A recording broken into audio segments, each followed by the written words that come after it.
Hello guys, today I talk about opinions. Yep, opinions. Of course, everybody loves or hates opinions. There are popular opinions, and I sell a lot of popular opinions. Of course, with movies, games, TV, and everything else. But there are things called unpopular opinions. Things you can get cancelled for. Opinions that you can get cancelled for online. And I'll be going over a few of them right here and now. And yep, save the salt for the comments below, because you are allowed to like any of these products as well.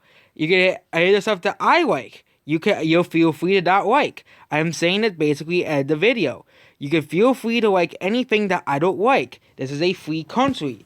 You can like and dislike any game or movie you want.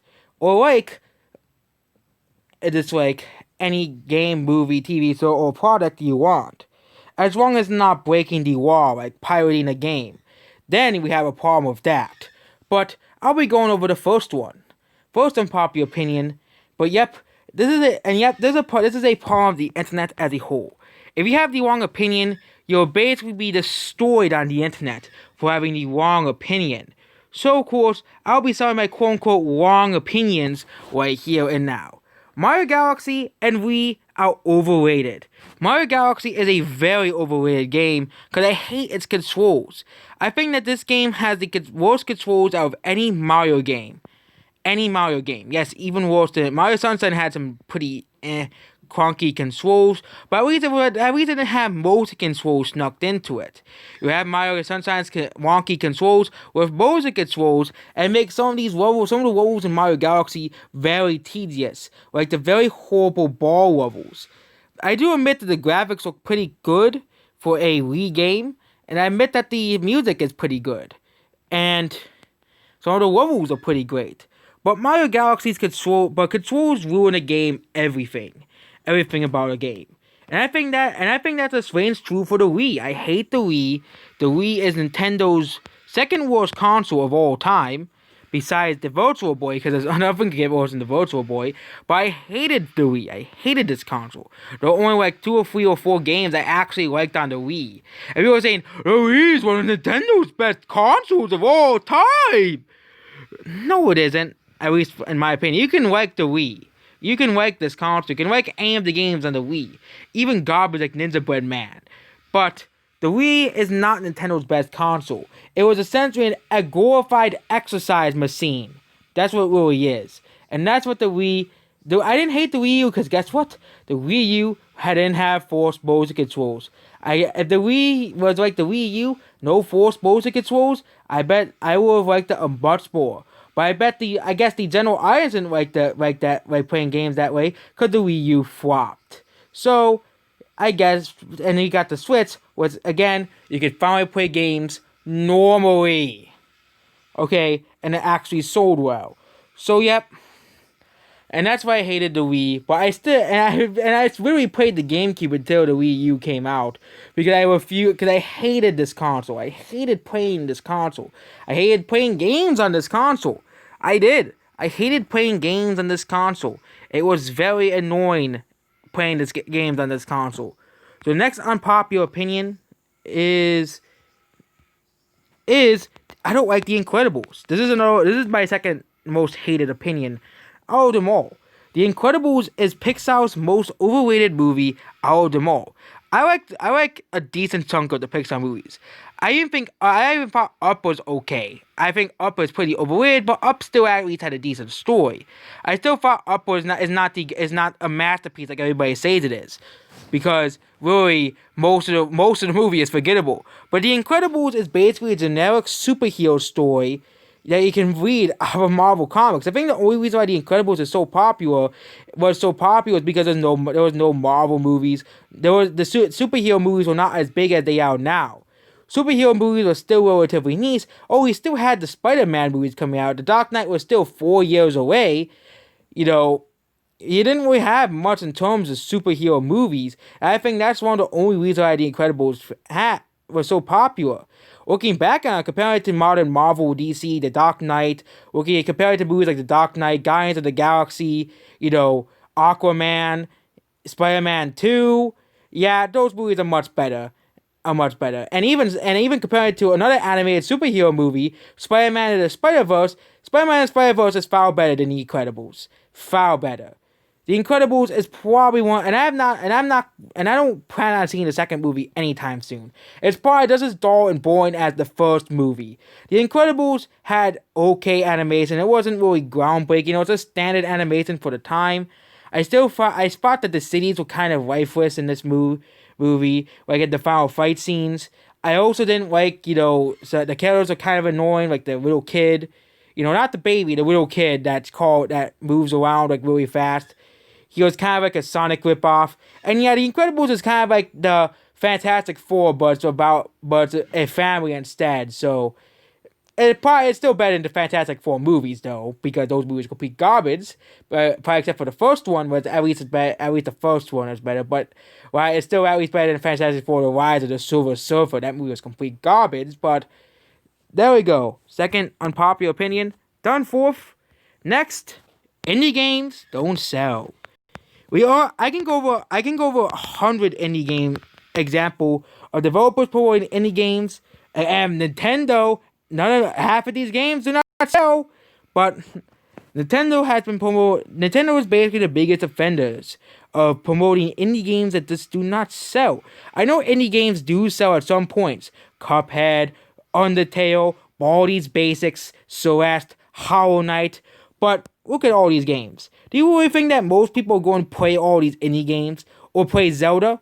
Okay, so we put Zelda and a bunch of these indie games. I think people are going to play Zelda over half of these indie games. Okay? And it's just, why do these big companies continue to promote these indie games? I know indie games are important, but really? And Microsoft is another pretty big offender. Instead of making exclusive games for your console, oh yeah, let's promote some random indie game that we all know no one's gonna buy and no one's gonna play. The only indie game that Microsoft has promoted to big success is Cuphead. Okay? And they continue promoting these random indie games like We Happy Few. No one bought We Happy Few. Okay? I was like, oh my gosh, Microsoft gonna fund a third Bioshock game? I realized it's just some random indie game that no one's gonna buy. And it disappointed a lot of people. Like, no one's buying these indie games, okay? Indie games rarely are a success, and that is a thing, okay? They are rarely a success, and I think people need to realize that. And yeah, and if you really want to promote indie games, just do what Nintendo does and just put them all as their own showcase instead of throwing them in an E3 conference saying, oh, indie games are the future of gaming. I don't care about freaking Doki Doki Literature Club 2, because I'm just using that for example, because I'm not going to buy it because it's just not going to sell. Okay? Indie games don't sell. And it seems that people just continue to tell me, indie games do sell. People buy games for indie games. Oh yeah, people buy Xboxes for Cuphead. And I think that's the only example I can think of. Okay? That people bought systems for indie game is Cuphead. That's the only example, which is a freaking outlier to begin with. So, indie games don't sell. Simple as that as well. They do not sell consoles. Okay? They do not. Number 5. Next one is quote-unquote best comedies. Oh yes, this one. Humor is essentially subjective. There's a lot of movies that I'm surprised are not in the funniest movies of all time.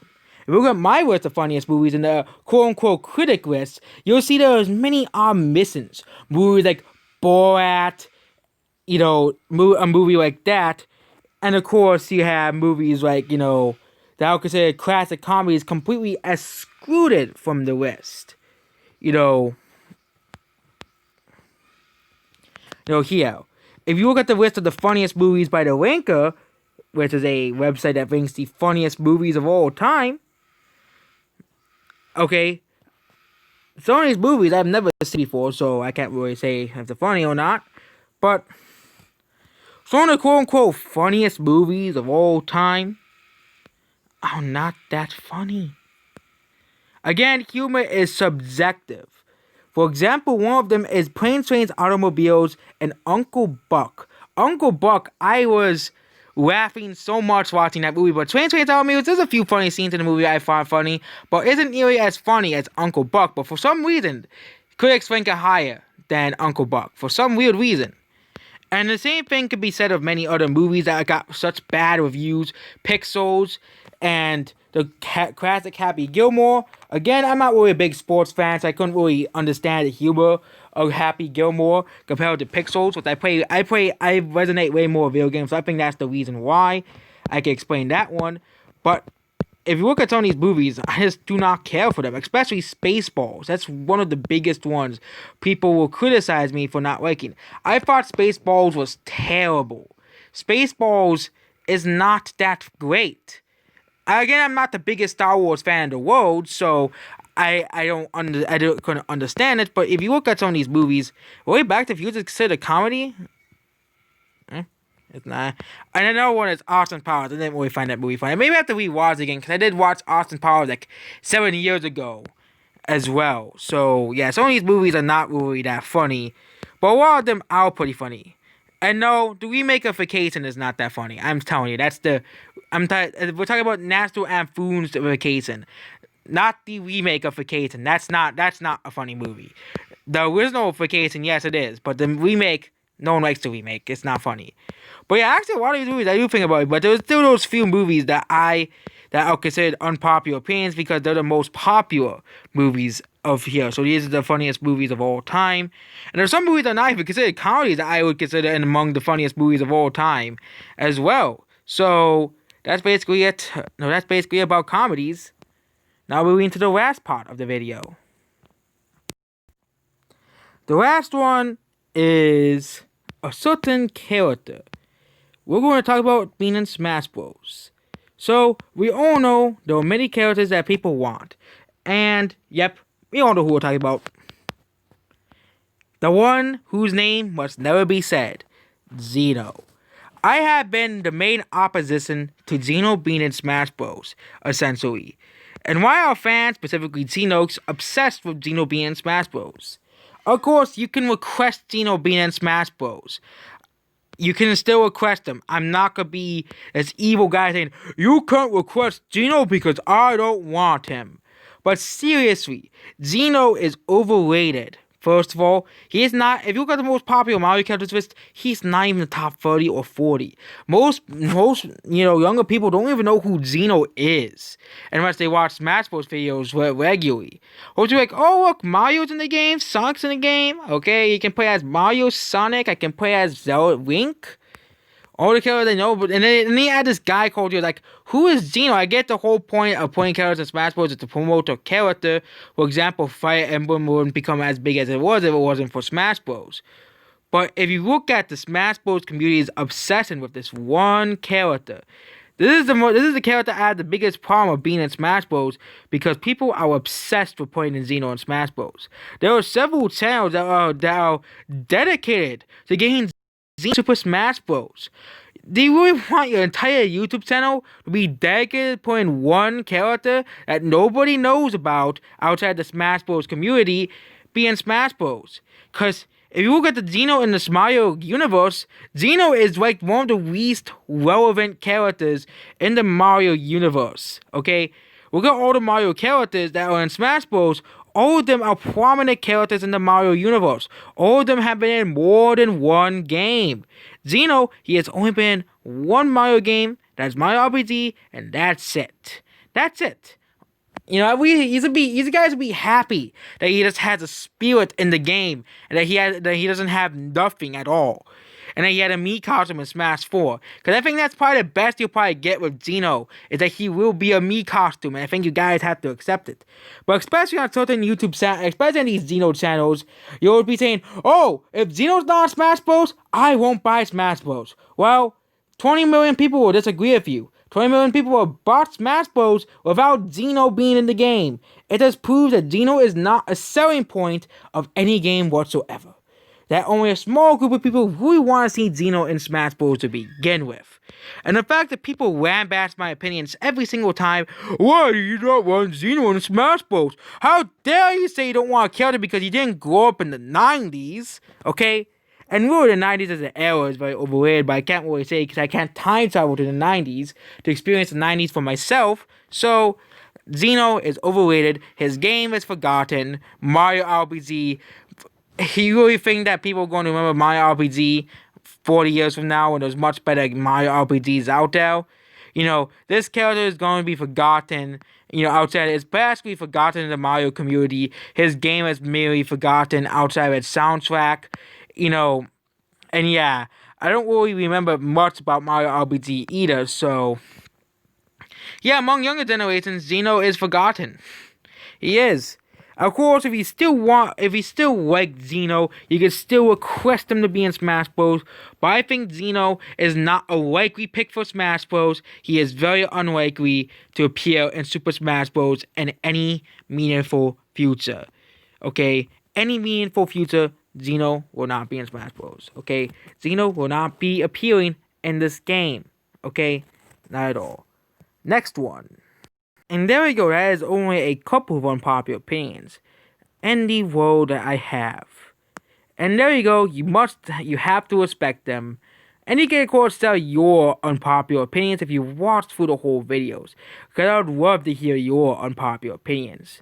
So yep, that's basically it. Goodbye.